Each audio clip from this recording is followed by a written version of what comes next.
I'm Lars Larson from Columbus, Ohio, and I own these 140 Farmalls.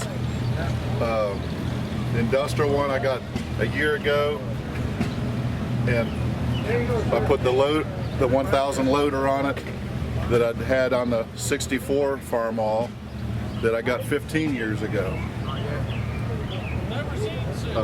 I got sales literature in 1999 of the industrial with the loader on it, never figuring I'd own one. And I ended up with it last June, the right combination to put together. Nice. And then this 58 I got last September, and it came out of Canada. I got fast hitches on all of them, and I got a collection of fast hitch implements at home. Disc plow, David Bradley slip scraper, and international rear blade. And can you explain a little bit about the differences of the colorings? Because I know you know a lot about that. The red tractors are Farmalls, and they were built for agricultural work. The yellow ones are industrial tractors. They were built more for highway use and municipal or commercial use. They're a little heavier tires on the front, and most of them had a foot throttle to work instead like a car, but not all of them. But International would also paint your industrial tractors in a special color if your highway department or municipality wanted another color. They would paint it orange or yellow or white. Custom. Yeah, custom orders. Nice. And then you were also mentioning earlier that the significance of the white painted tractors is... The white painted tractors were the Farmall Super A, the Super C, and the Cub, and they were built in the first 3 months of 1950 as demonstrator tractors. The dealers got them, and they were supposed to be sent out to farmers for demonstration purposes, and then if the tractor was sold, it was supposed to be painted red and re-decaled.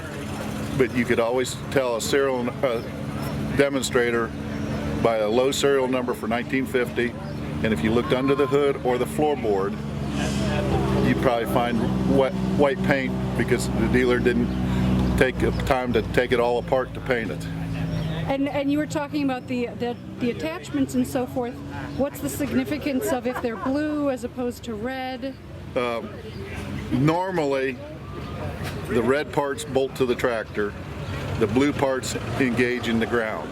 Aha. So on the plow over here, the plow bottoms are blue, the beams are red. And on the disc frame would be red and the disc blades would be blue from the factory. But that wasn't always the case.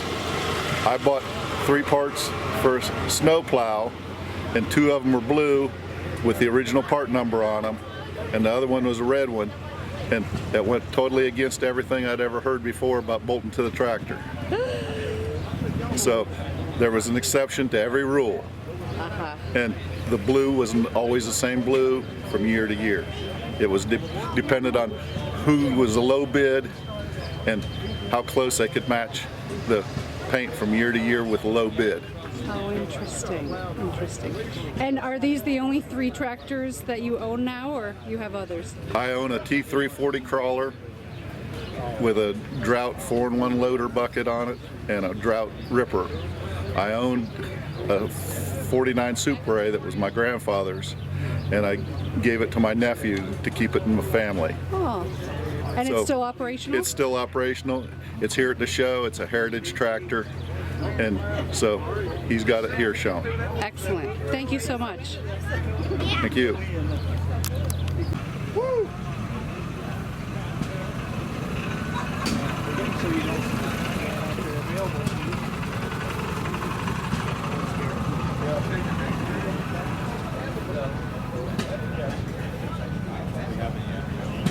Well, last May I had 1 tractor, and by the end of September I had 3. They fell into my lap. Couldn't resist. Well, I've been looking for the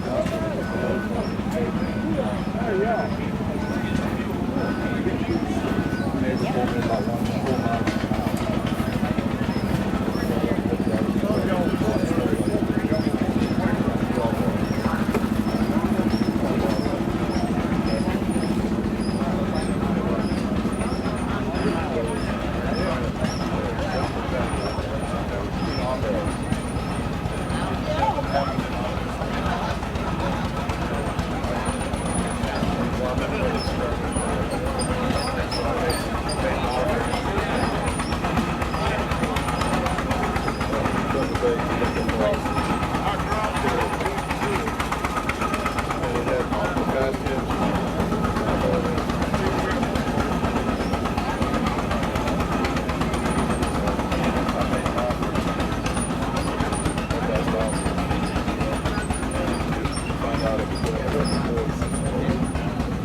an he didn't want to accept the offer. He wanted to close out the doors. So the judge had to say, tell him it's his best offer.